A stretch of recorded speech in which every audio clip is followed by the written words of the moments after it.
imbere y'amasengesho nagomba gusoma ijambo mu ijambo ry'Imana Timoteyo wa mbere igice ca kabiri guhera ku murongo wa mbere, ntigice si kirekire hano. Timoteyo wa mbere igice ca kabiri,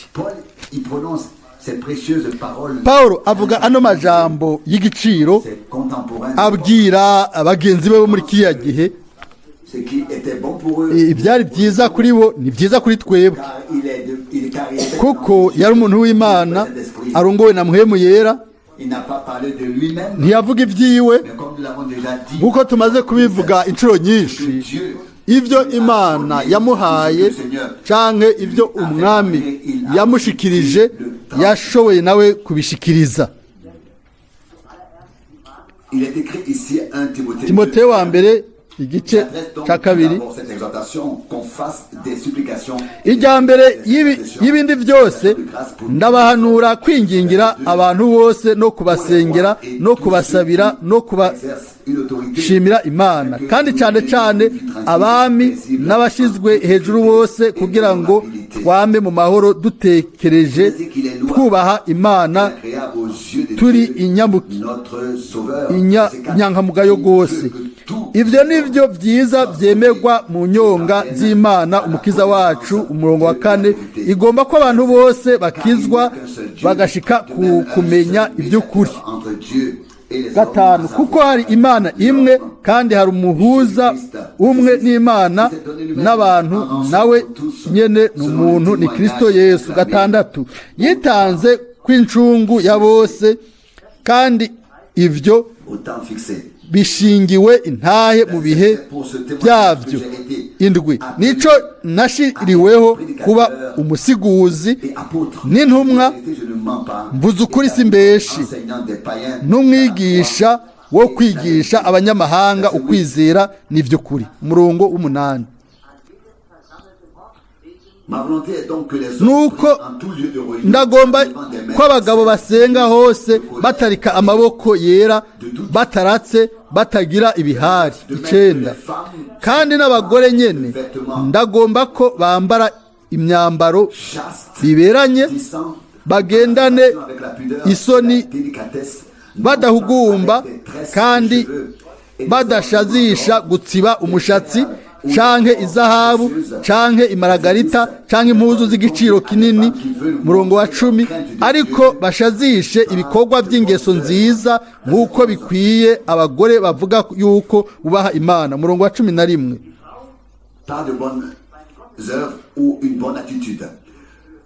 umurongo wa 11, umugore yige atekereje agamburuka rwose. 12, ariko sinkundira umugore ko yigisha canke ko aganza umugabo, ariko atekereze.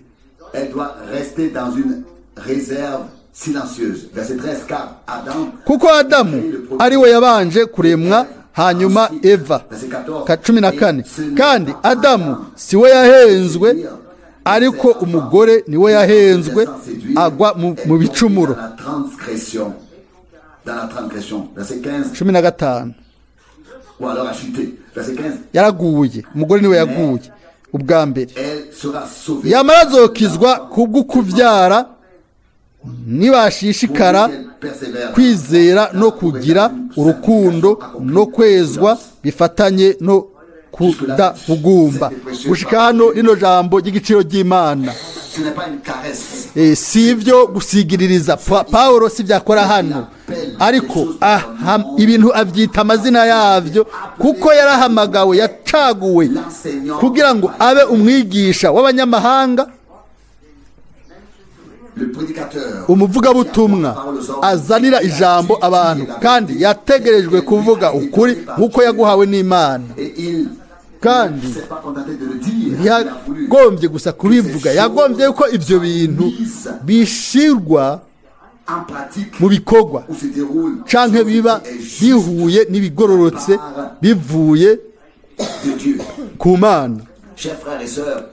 bene data na bashiki banje, ndibwira yuko twebwe tumaze kumva ijambo ry'Imana ntidutsitara ku ijambo ry'Imana cyangwa ku butumwa bwiza bwose ubwo twahawe, ariko dufite amashimwe ku Mana ko Imana yatubwiye gutyo mu buntu bwayo, na cyane cyane mu minsi yacu aho muhemu w'igihe, muhemu wa kino kinjana iri hejuru y'ibindi, mbere yagwishije benshi.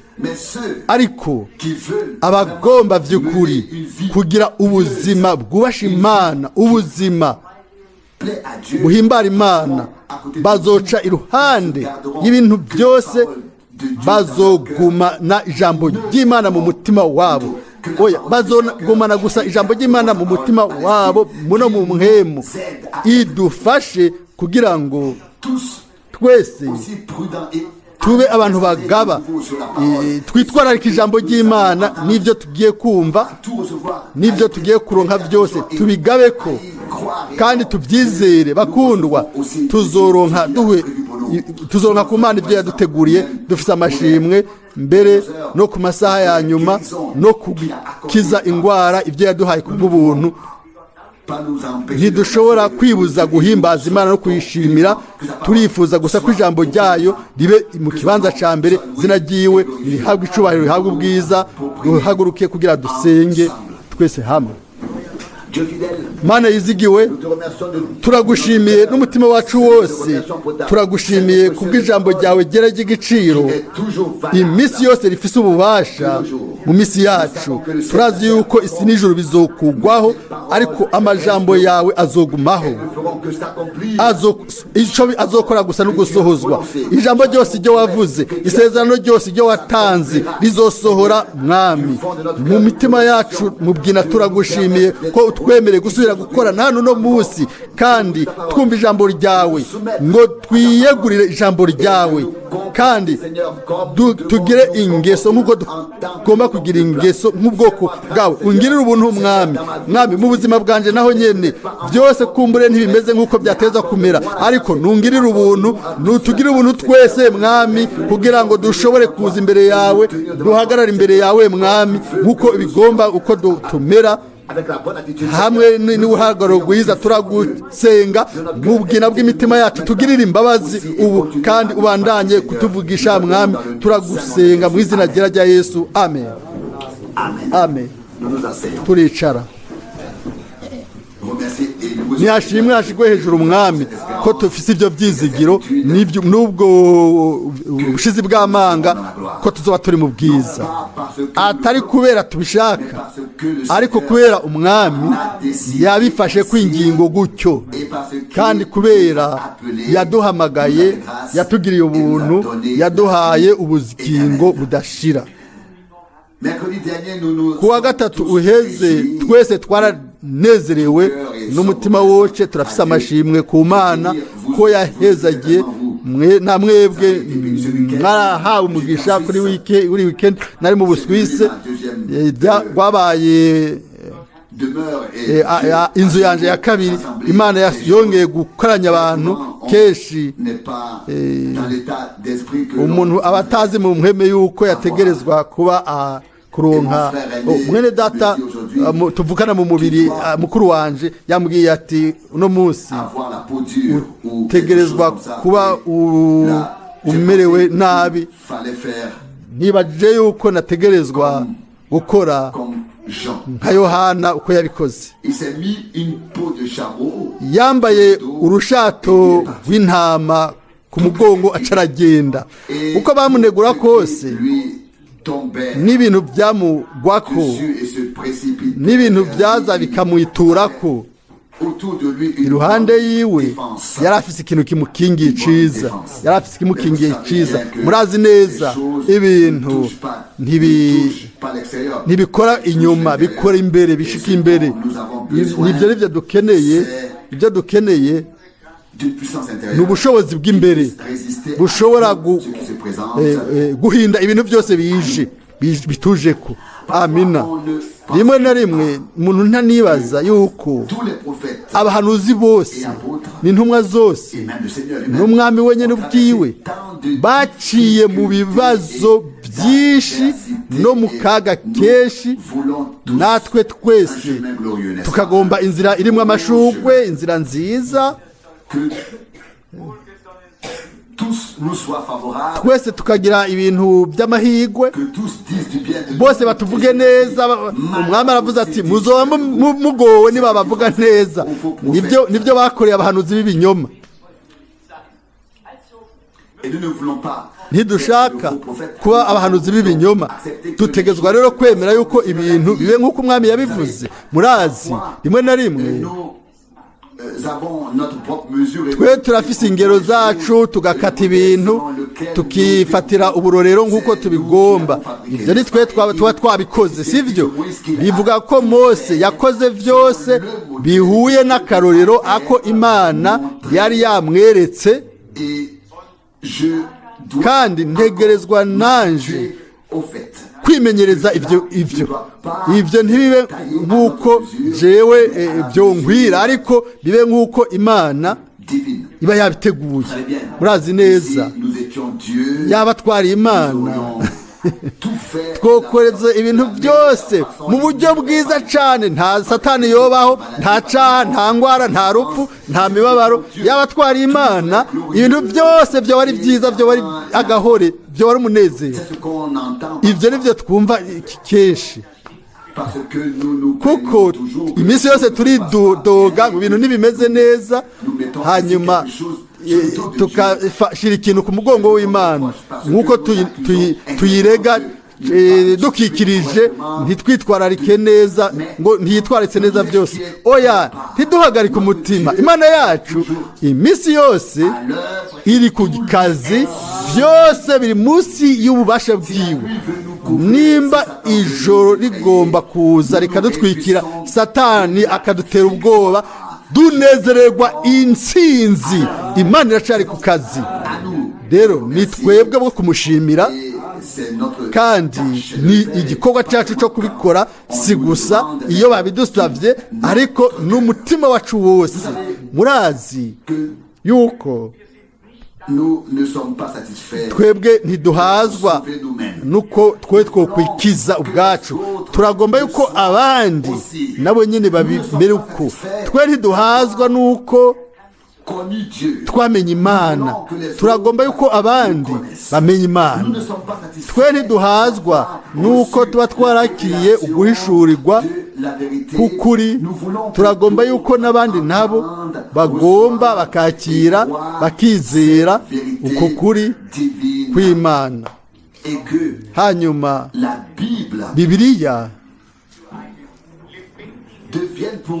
kuri bo ikaba igitabo cy'Imana kizima, icyo bashobora kuvomamwo inyigisho z'ibinyoma. Ibyo nibyo dukeneye byose.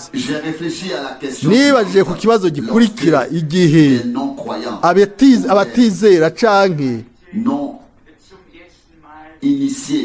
abantu bataramenya bakaza ubwa mbere mu gikorane c'Imana, mbega baba barindiriye iki? Ndibaza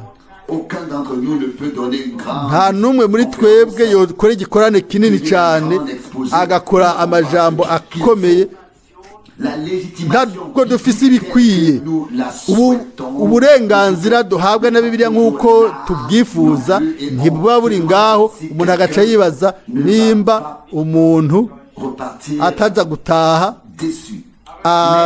atanga cyangwa amaramaye, ariko tukaririmba muri rya ndirimbo imwe, tukavyatura n'umutima wacu ngo Yesu ntiyigera atumaramaza. Ijambo ry'umwami wacu ryo yavuze yisunga Yohana Umubatizi igihe yabaza ati ninde mwagiye kuraba?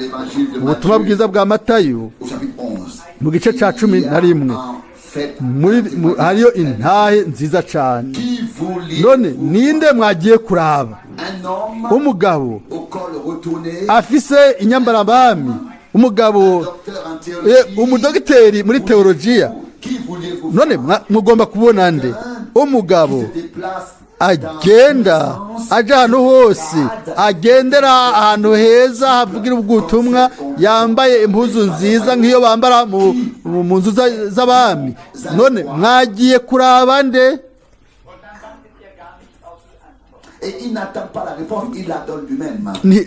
ntiyumva inyishu mbere wenyine arayitanga ati mwagiye kuraba umuhanuzi ndabibabwiye asumba umuhanuzi abaha inyigisho n'ubumenyi ku byabaye aravuga ati uwo mugabo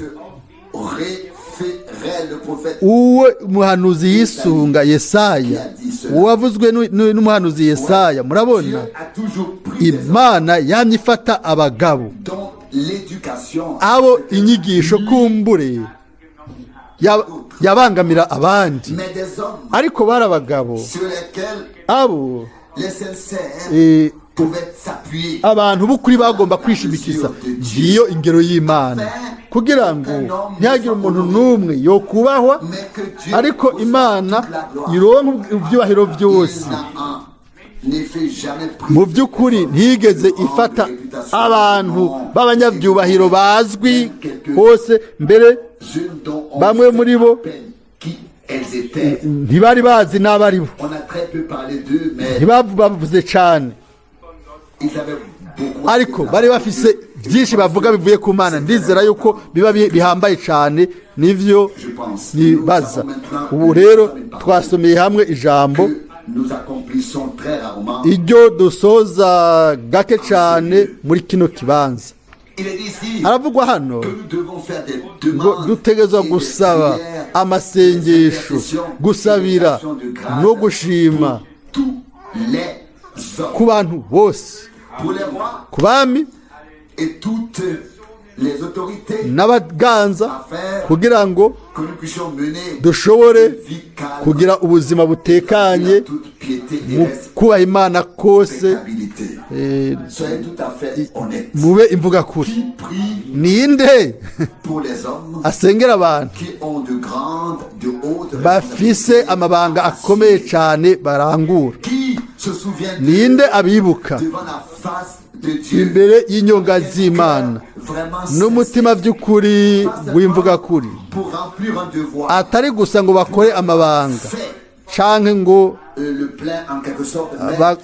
bakore ibyuzuye kuko Imana bigomba gutyo kuko ivyo navyo biri mu buzima bw'abizera ko tuzanira abantu bafise amabanga mu nyonga y'Imana mu masengesho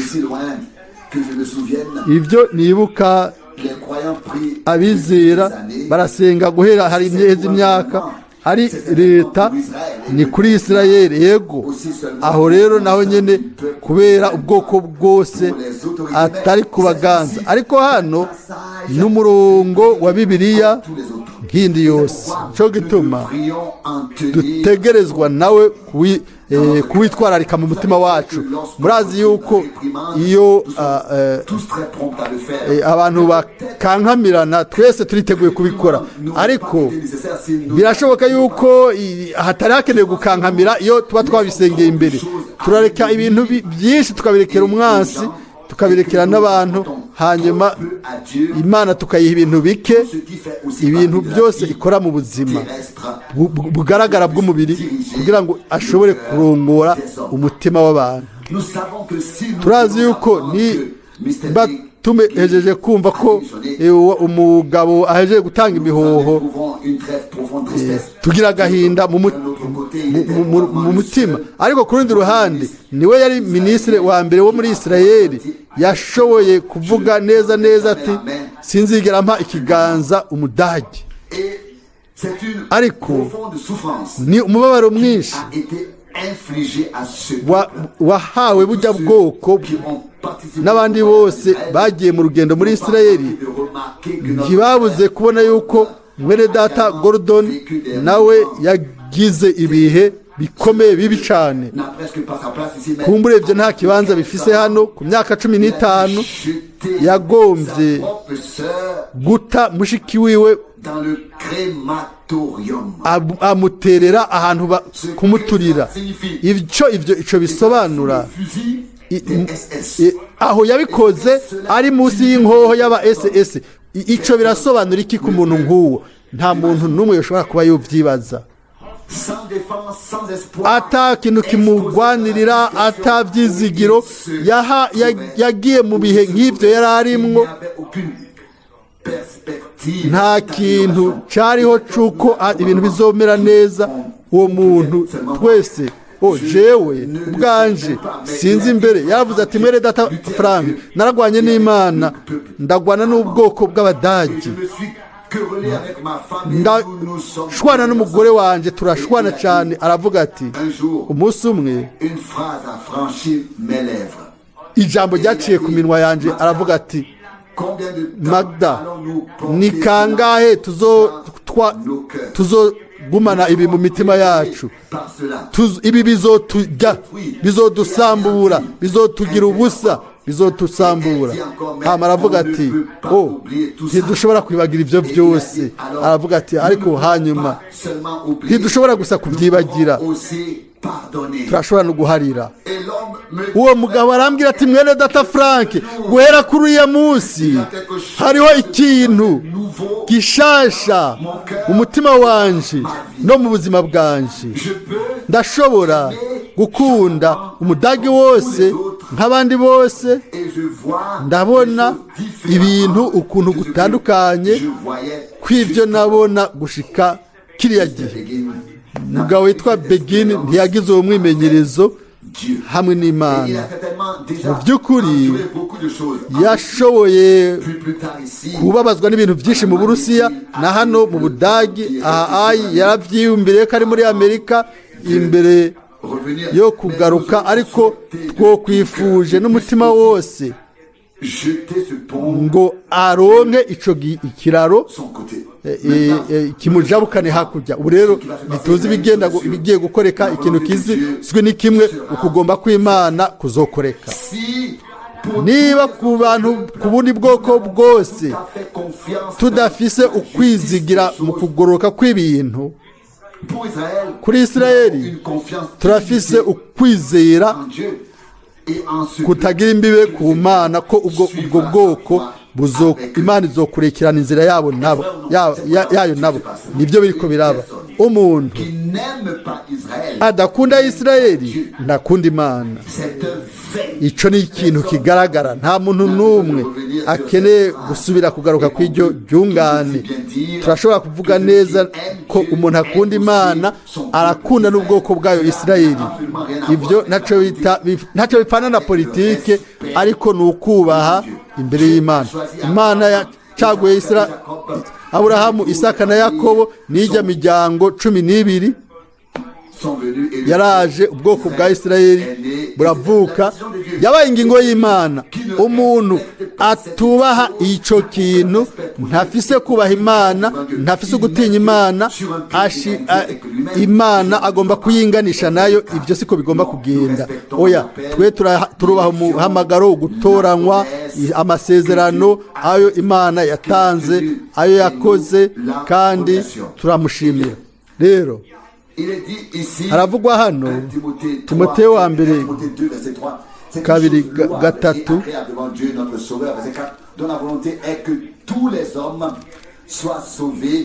ibyo nibyo byiza byemerwa mu nyonga z'Imana umukiza wacu. Igomba ko abantu bose bakizwa bagashika ku kumenya iby'ukuri. Ni ukugomba kw'Imana, niyo migambi y'Imana.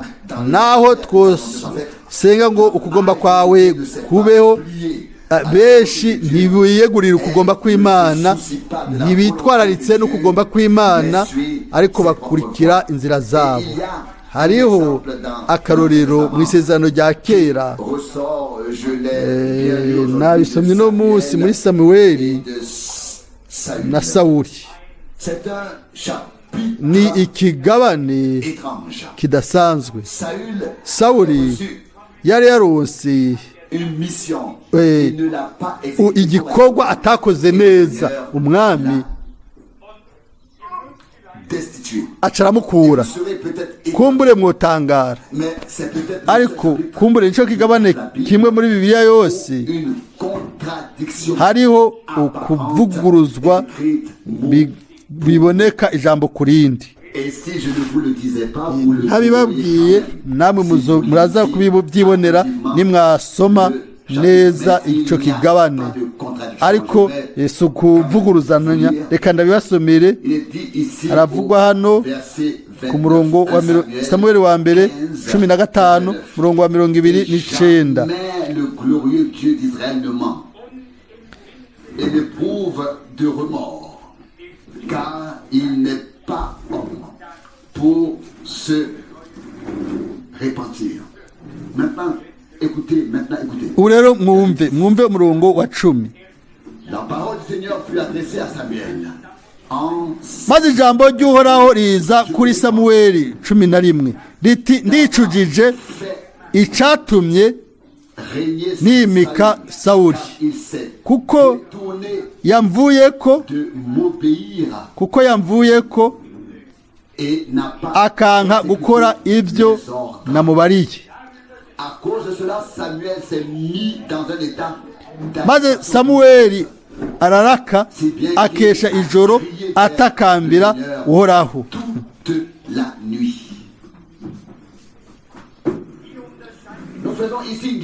hano turatandukanya mu byo twasomye.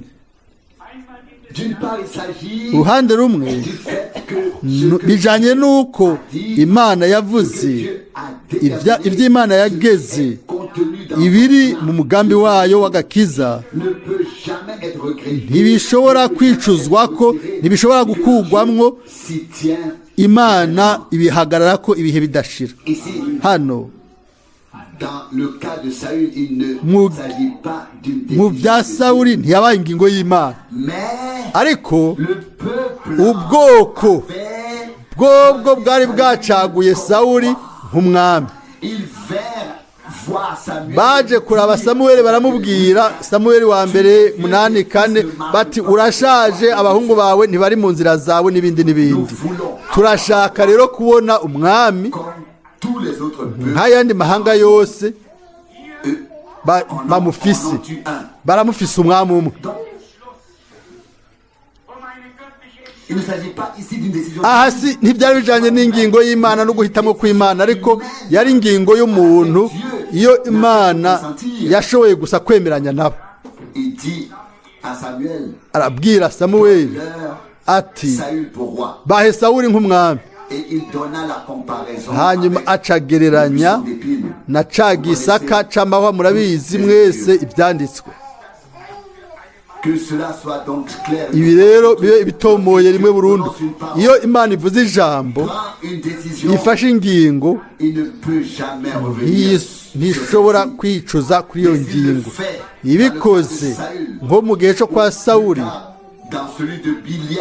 canke muri kwa Biliyamu canke n'ahandi, iyo abantu bagiye bakita ku ruhome bakaruta ku mutwe, kiriya gihe umwami yari yabwiye Biliyamu ati, ntugende. aha Imana yatanze uburenganzira bwayo, hanyuma aricuza. yari yemeye ibya Biliyamu. reka munyemerere ndabivuge hano no munsi. hariho ukugomba kwemewe n'Imana, kandi munsi y'ukugomba kwemewe n'Imana, ukugomba kwemewe n'Imana ntikuzigera gutanga umugisha wuzuye w'Imana nyine ububasha bwose. nicyo gituma ijambo ryo mu Baroma 12 rivugwa neza ngo kugira ngo mumenye ukugomba kw'Imana kwiza guhimbaye kw'agahore, atari ukugomba gusa kw'Imana yemeye, ariko ukugomba utunganye kwemewe kw'Imana. aho niho nasomye muri kino kigabane no munsi ibintu mu by'ukuri byabaye bishasha kuri jewe. mbere na Samueli ashobora gutondekwa mu bantu batekanye b'Imana. umugabo yari afise umutima nk'uko Imana igomba. umugabo arasenga kuko yari karasaba. turazi isengesho ry'umuvyeyi yabaye inyishu yari afise. yari inyegu y'Imana, ariko nubwo biri uko turabye ibintu gutyo iyo mana nyine yavuze iti ngo ntuzokwice yarabye Samuweli uwo mugabo ntidushobora kubivuga ukundi. Samuweli umuntu adasanzwe ameze neza atunganye murazi ibyo yakoze. Reka ndabasomere ndamaze kuba icyo kigabane oya sindabikora mumbabarire. Ni Samuweli wa mbere 12 nasomye Samuweli wa mbere 15 ndaba umurongo wa 32. Maze Samuweli aravuga ati nimunzanire hano Agagi umwami w'Abamaleki. Nuko Agagi aza ari ahari araramanga aravuga ati nukuri ibamba ry'urupfu rirashize kuri jewe. Maze Samuweli aramubwira ati nk'uko inkota yawe yagirira abagore imbura niko na nyoko abaye imbura mu bandi bagore. Nuko Samuweli amuhimbagurira imbere y'Uhoraho i Gilugali. Amen. Mu by'ukuri ndamaze gusoma ibi ariko birambabaje. Uyu Samuweli yari ameze neza, umuntu wibaza ati ni umuntu atekanye mwiza aguma anezerewe. Muri we uburake bw'Imana buca buraziriringa acakora ikintu atoshoboye kuba yokoze wenyine ubyiwe iyo yofashe ingingo. Turabandanya gusoma hano ku murongo wa 34. Maze Samuweli aja i Rama, Sawuli nawe araduga ataha imuhira iwe i Gibeya.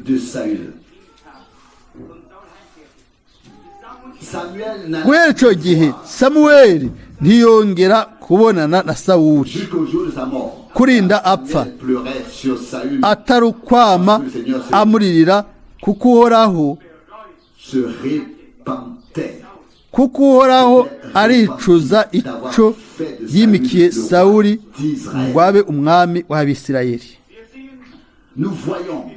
Turabona tugereranya birakwiye ko tubishimikako itandukaniro hagati y'ibyo abantu basaba Imana n'ibyo bemera gukora mu kugomba kw'Imana, mu kwiyegurira ukugomba kw'Imana gutunganye. Ibintu byose bigomba kubona imigisha kumpera kuva kunagusha kumpera bigomba kuba mu kugomba kw'Imana gutunganye. Ikintu cyose kitari mu kugomba kw'Imana ntigishobora kubona umugisha, ntikizigera kibona umugisha gushika kumpera. Hano kandi birakwiye gushimikwa ko Sawuli ntiyashibuwe burundu, ntiyashibuwe n'Imana, ariko yashibuwe kugira ngo ntasubire kuba umwami. Ibi nabyo birahambaye, ndagomba kubibasomera. Ni ku murongo wa 26. Samuweli yishura Sawuli ateka sisubira nayo nawe kuko wanse ijambo ry'Uhoraho, nawe yanse kuba umwami w'Abisirayeli. Amen. Amina. Yanse kuba umwami w'Abisirayeli. Iki gifise kirahambaye kugira ngo ibintu bigende mu murongo utumbereye. Samuweli yaravugishijwe ati ejo ku isaha uzoba uri kumwe nanje. Murazi mwese ubwo buvugishwa. Aha rero niho tugomba kwiga ikigwa cacu. Igihano cari kukutumvira ku ijambo ry'Imana. Turashobora mbere kuvuga buno nyene twese atanumwe avuyemwo faire ou être quelque chose. ninde umuntu agomba gukora ikintu runaka Les aides imana désignées pour cette tâche itamushingiye ico gikorwa vuba canke bitevye bitebuke bizomunanira ntazoshobora gushira leurs pieds. ukutumvira munsi y'ibirenge vyiwe Ne pourront pas cacher. ntibazoshobora kunyegeza ibyo kutumvira byabo. Hano ku murongo wa 23 Verset 22, il est écrit. murongo wa 22 Samweli aramwishura ati mbega uhoraho ahimbagwa n'ibimazi vyoswa n'ibindi bimazi gusumba umwumviye Sache erega kumvira gusumba ibimazi que les sacrifices no kuyoboka et l'obéissance gusumba vaut mieux ibinure que la graisse des vy'imfizi z'intama. Nous sommes d'accord avec cela. Twese turemeranya n'ibi kandi twese twonezerwa iki kigabane S'arrêter là. yaba cogarukira hano Il est clair kuko d'avoir une kirafoboye hariho urupapuro igice ca mbere twese à peu près. twoca tumererwa neza. Ubu rero C'est le coup de massue. hagira hakubitwa ubuhiri mu murongo ukurikira La désobéissance est aussi 23 kuko ubugarariji arico kimwe n'icaha c'ubupfumu et la volonté propre. kandi kuba ntagondwa ni kimwe no gusenga ibishushanyo n'ibigirwamana. Que tu as rejeté ko wansi ijambo ry'uhoraho le Seigneur. Il t'a aussi nawe yase kuba ku ngoma. ne sois plus roi. C'est là que les choses deviennent aho ni ibintu très sérieuses. bica bibi bikomeye.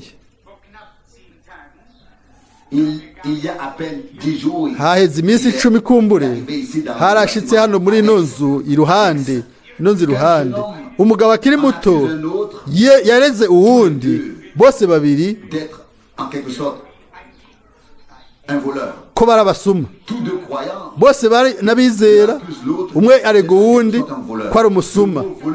Ijambo umusuma ntiryavuzwe ariko cyari ikintu c'ubusuma.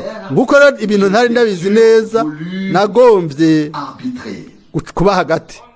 Et tout à coup, buno nyene j'ai dû dire à ce jeune homme nabwiye uwo muntu akiri ce muto que je n'avais jamais ikintu fait de ma ntari vie. bwigere nkora mu buzima bwanje Après lui avoir donné une petite information, maze kumumenyesha ibintu bike ku bikorwa ibyo jewe nzi neza gusumba ibyo yabwiwe n'abandi ndamubwira nti tu es le plus grand voleur uri umusuma mukuru cane dans cette pièce. ari muri kino cumba. Et il m'a regardé acarandaba et il était vraiment sans voix. ntiyavuze Au sens propre du ntiyavuze Et j'ai dit, ndamuvuga nti a volé. waribye imana. Et là, aho rero il savait certainement yari azi où neza ça allait. aho biriko Et biraje. jusqu'à ce jour, ndamubwira nti gushika uno munsi tu as gardé pour toi wagumije la dîme qui appartient ikigira au Seigneur. 10 ari c'umwami Et tu as volé Wa- Dieu. wasahuye imana gushika uno munsi kandi ugatwenga none uriko urashavurira umuntu Qui a sans doute mu by'ukuri donné une petite somme, yivye utuntu dukeyi la meilleure intention du monde. kandi we yari afise Et les deux sont à rejeter. Mais je abo babiri bose nabo gushibugwa. ne donne qu'à titre d'exemple. ariko ndabivuze nk'akarorero turashobora gufata umuntu mu izosi ukamubwira utumviriza Pas comme on le faisait. atari nk'uko babikora Hein? Écoute, n'est-ce pas ati comme on le umviriza faisait autrefois? nk'uko babikora Mais kera. s'étendre sur le sujet et ne pas comprendre nous-mêmes. twoteba kuri ibi bintu tukibaza twebwe mbega imbere y'imana tumeze gute dusa gute. iyo handitswe hano ngo ukutumvira bisa n'icyaha c'ubupfumu. uwizera wese yovuga ati mbe jewe dupfana iki n'ubupfumu. ukutumvira kwawe no kutumvira kwanje nubwo bupfumu bwacu niyo maji yacu. ico nico kibazo. ntidukeneye kuja kuraba si ukuja kuraguza no kuja kuraba umupfumu canke umuraguzi canke umuntu asoma ibi pour avoir pratiqué ngo tube twakoze ubumaji canke ubupfumu imbere y'Imana, ariko ukutumvira kwawe n'ukwanje ku ijambo ry'Imana bidushira munsi y'umuvumo. et c'est l'histoire Ni inkuru que nous devons gérer. ivyo tugomba kugenzura. Haravugwa kandi hano Et la volonté propre est comme l'idole. kuba ntagondwa ni nko gusenga Des idoles. ibigirwamana. Oui. Kuba ntagondwa ukaca uvuga rero uti reka rero dushire akaburungu.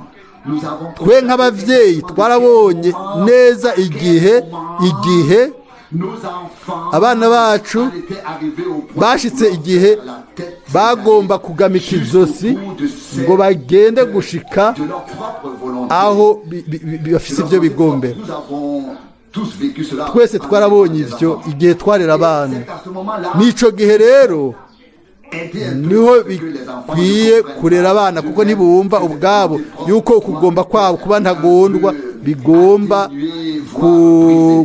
gusamburwa. Uno munsi Il s'agit de toi et de moi. ni wowe ni jewe, De Saül. si Sawuli. Vous pouvez me croire. Murashobora Mais kunyizera. c'est écrit dans 2 Timothée Ibi vyanditswe byo muri Timoteyo 3:16. si je ne me trompe pas. Ntihenze. Byanditswe byose byahumetswe n'Imana, Pour l'instruction birakwiye et l'avancement afin que l'homme kwigisha no du- kugira ngo umuntu w'Imana abe agahore. la volonté propre. Kugomba k'umuntu kuba ntagondwa, iryo ni ijambo. Propre volonté s'oppose à la volonté de Dieu. Kuba ntagondwa bigwanya Imana, bigwanya ukugomba kw'Imana.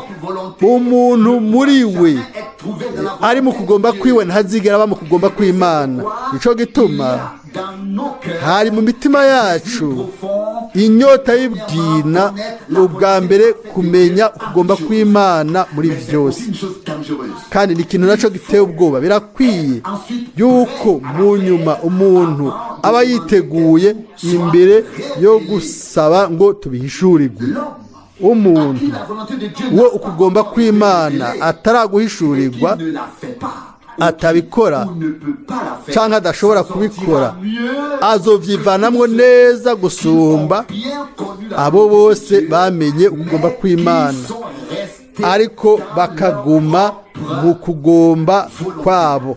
c'est de l'idolâtrie Uko niko gusenga ibigirwamana, du culte des idoles. ni gusenga ibigirwamana. Nobwira umuntu ni Si quelqu'un veut umuntu voir l'idolâtrie agomba qu'il a kubona en Inde, ibigirwamana naje mu Buhindi, abone kijya gishengero kinini ya epfo mu Buhindi près de Magellan, hafi y'Imasherayi, ce qu'est azoca amenya icyo ari cyo gusenga ibigirwamana. Oya, si ivyo, ntidukeneye gufata indege ngo tugende, ntidukeneye kuriha des marques. amahera, Nous n'avons même pas besoin de quitter notre ville, ntidukeneye no kuva mu gisagara cacu, mbere ntidukeneye kuva mu nzu yacu, de nous-mêmes, mbere ubwacu mais de nous frapper la poitrine. ngo twikubite mu gikiza tuvuga tuti Mana yizigiwe mu ijuru. Comment suis-je en Ndameze gute mu by'ukuri? Comment me Mbega urambona gute? Quel est ton jugement? Urubanza rwawe kuri jewe rumeze gute? Et je vous le dis, nous Ndabibabwira, avons le cœur serré. dufise umutima waga, ariko abantu benshi Prendre par l'esprit de Dieu. ntibemera ko mpwemu w'Imana abakankamira. Benshi muri bo Plus de tristesse. ntibumva n'agahinda, ntibumva n'agahinda mu bwina. Kuri bo isi iracameze neza, irera, kuri bo byose ibintu bimeze neza. Bakundwa, Le monde n'est pas saint. isi ntiyera, Tout n'est pas en ordre. byose ntibitunganye, kandi Le Seigneur umwami arashaka maintenant ubu nous donner la leçon kuduha icirwa pour que nous kugira ngo comprenions dutahure qu'obéir ko kumvira jambo ryayo n'amategeko yayo c'est mieux que les ni holocaustes bihimbara gusumba ibimazi, sacrifices. ni gusumba ibimazi n'ivyoswa. 1 Samuel 15, Samueli wa mbere 15:20. Samueli aramwisha ati, mbega uhora ahimbagwa n'ibimazi vyoswa n'ibindi bimazi gusumba umwumviye. Samuel, il s'agit ici aussi du mot Hano ni ijambo guhimbarwa. Ngura umwana wanje uwo nashizemwo urukundo rwanje rwose, nimumwumve. Il s'agit de hano ni ukwemerwa ni amahirwe y'Imana. Pawulo avuga ati mu Bigalatiya ba mbere 10 ngo nimba ngomba kandi guhimbara abantu, gukora ibyo abantu bagomba yuko nkora, si n'umukozi wa Kristo.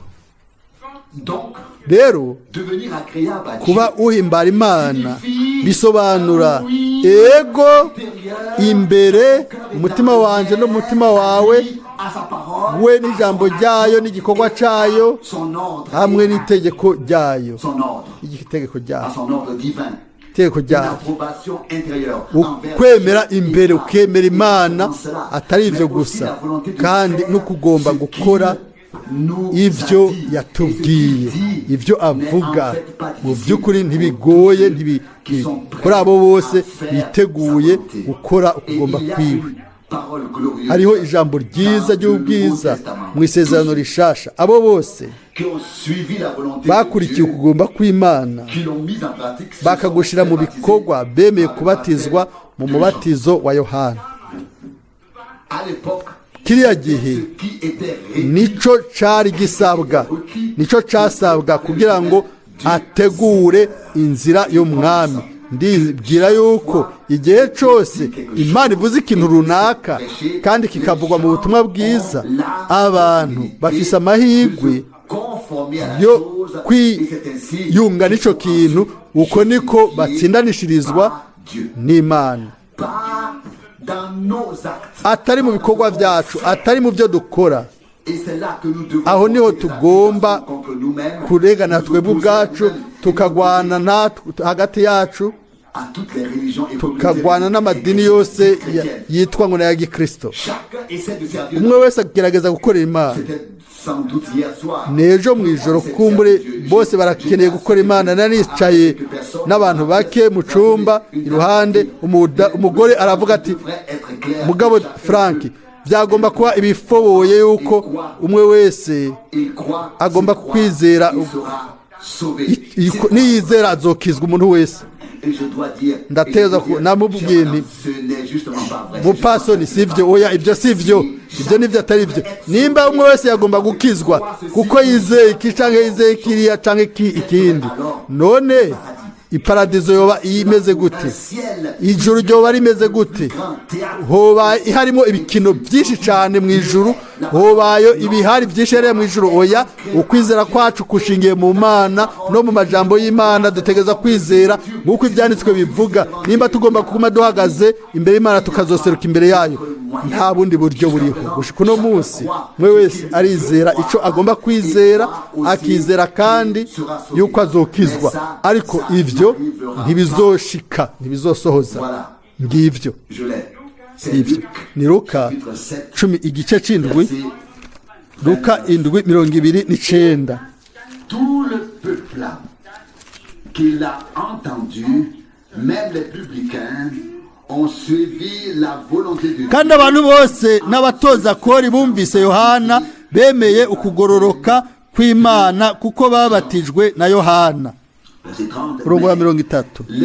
Ariko abafarisayo n'abigisha ibyagezwe bibujije inama z'Imana kuko batabatijwe nawe.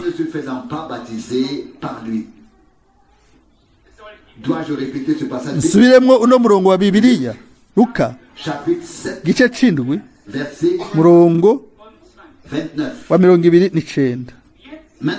Rero ngaha abantu bari kuvuga bati, turafise abaherezi, turafise abigisha bacu n'ibindi, none uwo mugabo dupfana n'iki? Uwo mugabo yambaye urushato hano ntiyari umugabo, siwe byari biraba. Imana yari yamutumye, Imana yari ivugiye muri we, Imana yari yakoze umugambi w'agakiza muri we. Ibyo nivyo byari bijanye. Abo bose bashibura umuntu yatumwe n'Imana n'ubutumwa bwarungitswe n'Imana, baba bashibuye inama z'Imana ku bwabo. Imana nayo igomba kubashibura. Mbega twasomye iki kuri Sawuli? Yashibuwe nk'umwami kuko yashibuye ijambo ry'Imana, hanyuma ntiyaryubaha. nous avons lu exactement la même twasomye bino nyene ngaha. ne manquait pas de prier abo bantu ntibari babuze ibyo kubaha imana ni de culte. canke gusenga canke kuririmba canke amazaburi canke gutanga amashikanwa canke kweza uzwa ku isabato. Barabuze ikintu kimwe, ntibamenye isaha yo kugendererwa n'Imana mu gihe cyabo. Et aho que tout se joue. niho byose bibera. Une grande byabaye igihe gikomeye. que nous vivons. Iminsi tubayemwo ni iminsi idasanzwe. Aujourd'hui, uno munsi naho l'homme qui umuntu m'a appelé m'a demandé yampamagaye yambajije qui est William Branham. ati William Branham ninde? Namubwiye ikintu acaranyishura muri aya majambo Ne me dis rien. ati ibyo ntacyo bimbariye, ati ibyo ntacyo bifise bimbariye. Murazi inyishu yanje, ndashobora kuvuga nti À moi d'autant plus. naje ubwanje C'est tout simplement une grande grâce ni ubuntu gusa bunini bw'Imana de pouvoir gushobora s'insérer kwishira dans le conseil de mu salut nama de notre Dieu y'Imana y'agakiza kacu dans ce temps. En muri ce kino moment, gihe, muri kino ce n'est gihe. certainement pas ton chemin et si le inzira mien. yawe si inzira yanje, ariko ni inzira y'Imana. Kandi twisunga Yohana umubatizi Une route au ngo Seigneur azocira inzira umwami, aplanira un chemin. azocira inzira Imana yacu. C'est ce qui s'est passé. Ibyo byabaye, La même chose s'est produite. ico kintu nyene carabaye mu gihe cacu. Inzira yaraciwe ku Mana yacu kugira ngo ubwoko Du Seigneur bw'umwami sorte busohoke tout ce qui est mu bintu byose by'i Babuloni, nk'uko nabyanditse mu cete rizunguruka. Babylone doit aussi Babuloni igomba kutuvamwo. à quoi cela Byomara iki?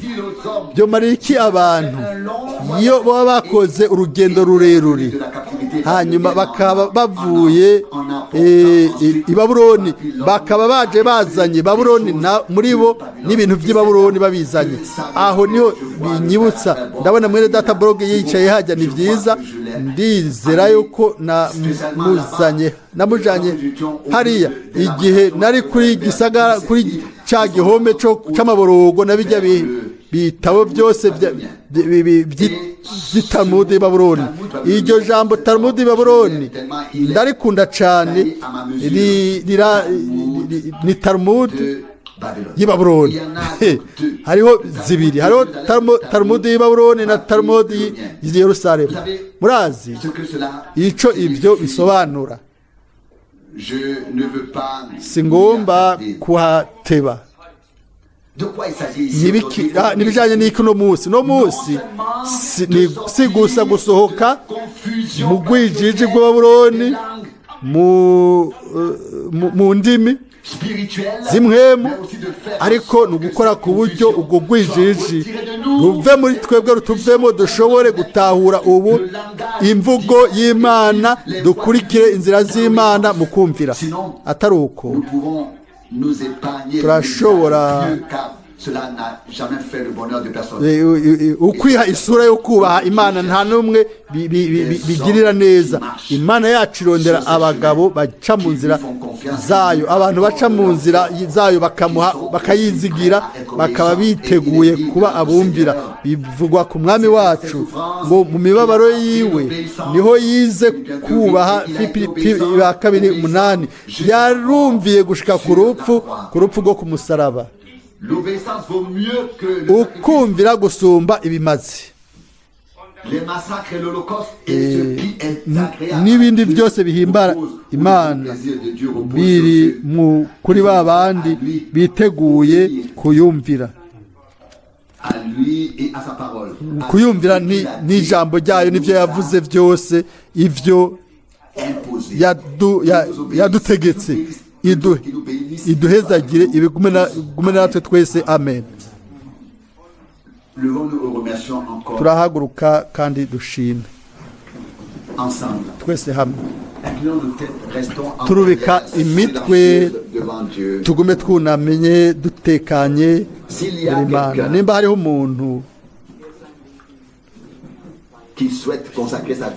yifuza kwegura ubugingo bwiwe umwami, arashobora kubikora.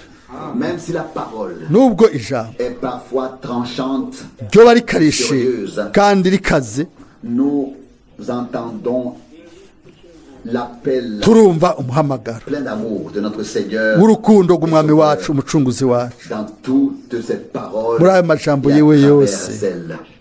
Muri ayo majambo aratubwira, C'est à nous qu'il ni parle, twebwe abarira, qu'il interpelle, c'est ni nous qu'il twebwe interpelle, ahamagara, ni nous twebwe agomba gukosora, ni twebwe agomba guhagurutsa, agomba kubohora, guérir, agomba gukiza indwara mu mpemu, mu bugingo no mu mubiri, atwambike ubuntu de miséricorde. n'imbabazi. Haleluya.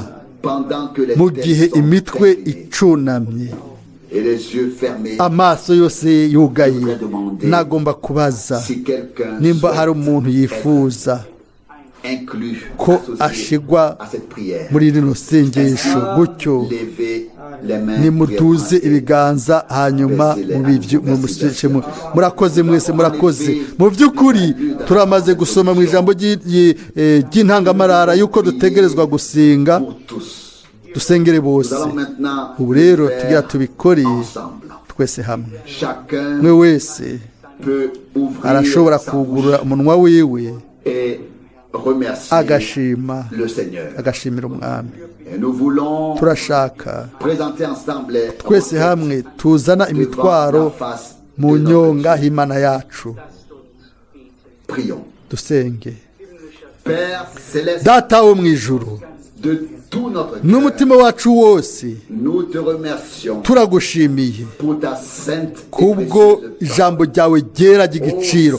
O mwami, Nous lisons turasoma ce qui est écrit dans ibyanditswe la Bible, muri Bibiliya, ce qui s'est passé ibyabaye haraheze imyaka myinshi.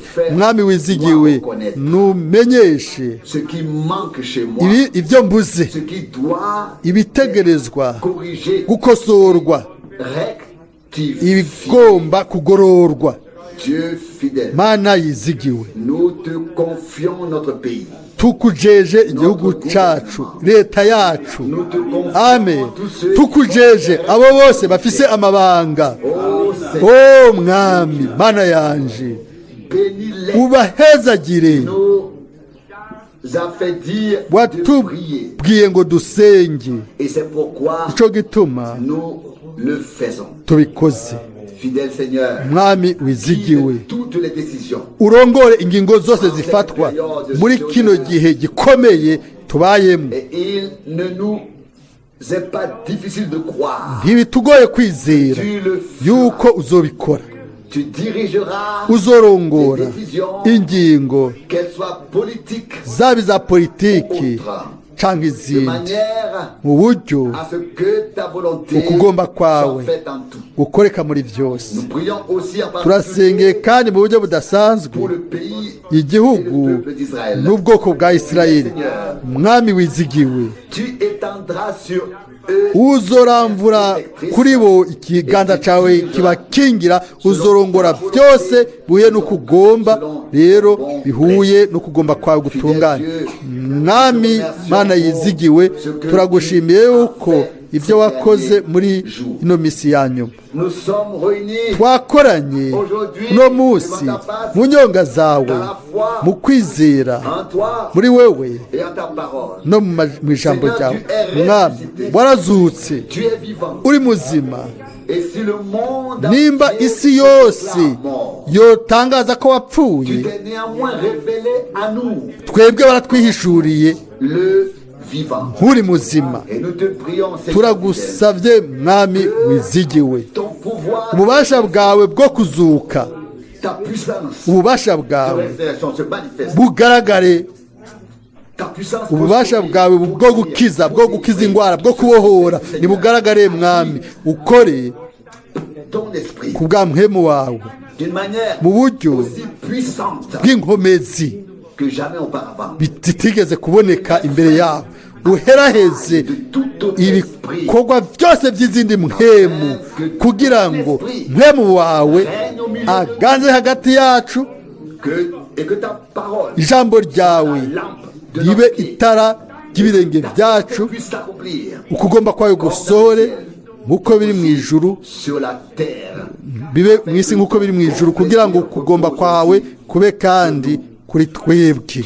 Mana yizigiwe, Tu as fait naître en nous la foi en toi et en shize muri twebwe ukwizera wewe n'ijambo ryawe, nico gituma tugushimiye de tout cœur. n'umutima wacu wose. Mwami, Nous t'apportons aussi tukuzaniye kandi cette requête que notre uno cher mutwaro wa mushiki wacu yazanye hano. oh Dieu, O Mana, tu peux urashoboye toucher gukora le corps, tu peux toucher les ku mubiri, pieds, urashobora gukora ku birenge, tu peux guérir. urashobora Nous t'en remercions. gukiza indwara. Turagushimiye Mana yizigiwe. Ne doit que cela ne soit pas seulement écrit dans la Bible. Ntibyanditse gusa ibyo Que cela muri doit être Bibiliya, cela oya, doit confirmer à bisohozwe ukundi gusha kuri wa wundi uno munsi ko gikora bya bindi. Turabirindiriye, tubirindire kuri wewe fais-moi savoir. mucunguzi wizigiwe, umenyeshe ibyo ntegereza gukora. O Mana, Corrige-moi nkosore, et redresse-moi ungorore, de toutes les manières possibles. mpagurutse mu buryo bwose bushoboka hamwe nanje. Tout ton peuple en Ubwoko bwawe adoration, bwose buri mu kugusenga, umukuku wawe wacunguwe n'amaraso, à qui tu as fait grâce, abo wagiriye ubuntu, abo wacunguye, abo Dieu wakijije. fidèle, Mana tu yizigiwe, connais les tiens, uraza et abawe, les tiens abawe te nabo connaissent. barakuzi.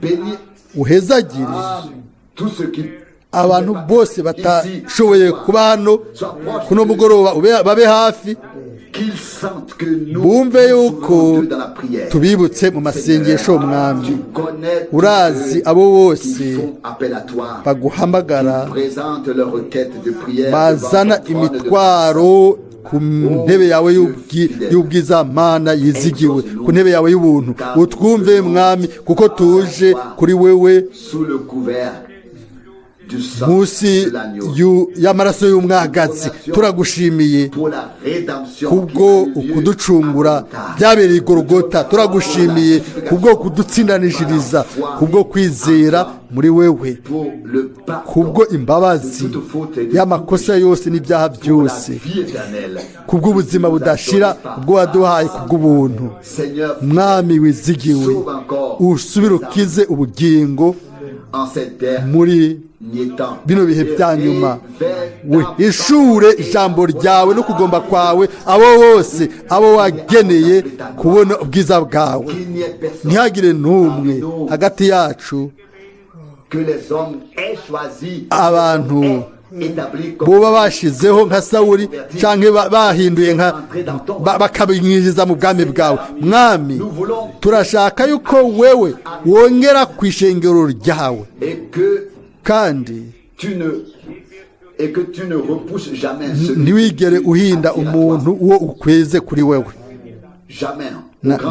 Ntihagire na rimwe Mwami, turabigushimiye. Turi inyegu yawe ibihe bidashira, kuko atari abantu ariko wewe ni wewe waduhamagaye, ni watugiriye ubuntu. Gusengwa n'ubwiza bibi byawe, iby'izina ryawe ry'ubwiza kandi ryera. Haleluya, haleluya. Ni ibyawe Mana, ni wowe duha ubwiza, ni wowe wenyine tuzaniye ubwiza no gusengwa mu izina ry'igiciro ryera ry'umwami wacu Yesu Kristo. Amen. Amen.